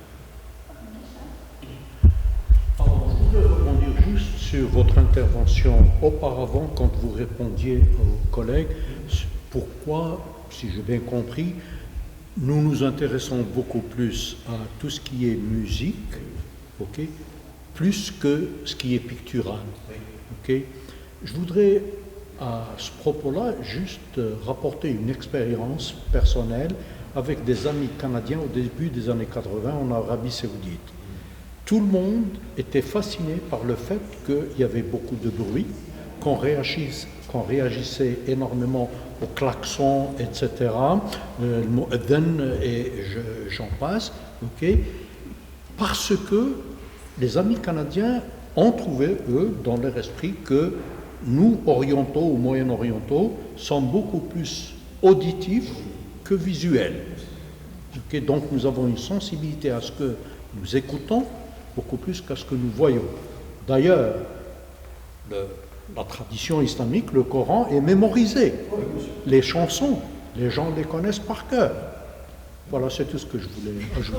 Là aussi, franchement, je suis entièrement d'accord. Et d'ailleurs, quand vous lisez l'histoire du Shah, le compagnonnage que faisait l'élève avec le maître, c'était d'apprendre les qsaïd par cœur. C'est-à-dire que le maître les connaissait par cœur, il les dictait, et puis bien sûr il les expliquait pour que la prononciation des mots soit correcte, etc.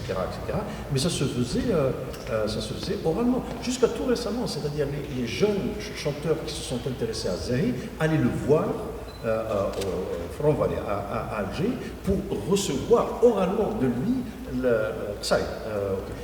Bien sûr, aujourd'hui, ça ne fait absolument aucun sens, puisque les qsaïd peuvent être écrits, recensés, etc., et publiés dans des diwans. Ça se fait, ça se fait de plus en plus. Maintenant, le diwan d'Ibn Saïd est publié, les diwans des grands compositeurs de Chabi sont publiés. Et vous avez raison, pendant très longtemps, ça se faisait comme ça, par transmission orale. Et regardez la réponse que j'ai donnée tout à l'heure à Lida qui m'a parlé du livre qu'il faut que j'écrive. Je lui ai dit, j'aime bien le rôle de passeur par la voix que des événements comme ici m'organisent. Donc il y a des déterminants culturels auxquels on n'échappe pas. On n'échappe pas. Dans mon métier, ce que j'aime le plus, c'est certainement pas écrire, c'est vraiment parler à mes étudiants plutôt que de leur faire écrire les textes que j'ai. Cela étant dit, juste pour terminer, cela étant dit, la tradition culturelle et civilisationnelle qui a été dominée par l'oral a aussi produit du pictoral, notamment à travers l'architecture, à travers la calligraphie, à travers la céramique, la mosaïque, etc. Et puis aussi à travers la miniature qui est qui est donc un art visuel très exigeant d'ailleurs. By the way, hein, si ça vous intéresse, il y a un roman qui est écrit par Orhan Pamuk, hein, le romancier turc, qui s'appelle Mon nom est rouge. Magnifique, un roman vraiment magnifique. Et l'arrière-plan du roman, c'est la miniature en Anatolie. C'est vraiment très très beau. C'était juste une parenthèse, mais juste pour vous dire que ça s'est fait. Simplement, ça a été toujours l'élite qui l'a fait. Ça n'a jamais été populaire. Et vous savez que moi, il a fallu que je traverse une mer, un continent et un océan pour que je redécouvre d'ici l'esthétique de l'environnement physique d'Alger. C'est vraiment les voyages de retour qui m'ont fait me lever la tête. Juste, quand on marche à Alger, quand on lève juste la tête, que ce soit dans la ville européenne, que ce soit à la Casbah, on découvre des choses qui sont d'une esthétique assez remarquable. Et quand on vit dedans, on n'y prête pas attention. Le problème, c'est que quand on ne prête pas attention à quelque chose, on n'en prend pas soin. D'où le délabrement qui vient après, vous comprenez. Et c'est la raison pour laquelle, là aujourd'hui, vous savez, la réalité d'aujourd'hui est incomparable avec la réalité d'il y a un siècle, notamment grâce à l'alphabétisation. Et généralement, cela vient avec un intérêt nouveau porté à des choses qu'on pouvait ignorer dans le passé. Des choses se font dans les médias, dans les journaux, dans les télévisions privées pour redécouvrir cet aspect du patrimoine artistique, que ce soit celui qui est hérité du passé ou le contemporain, mais je crois que les efforts qui restent à faire sont beaucoup plus importants que les efforts qui ont été faits.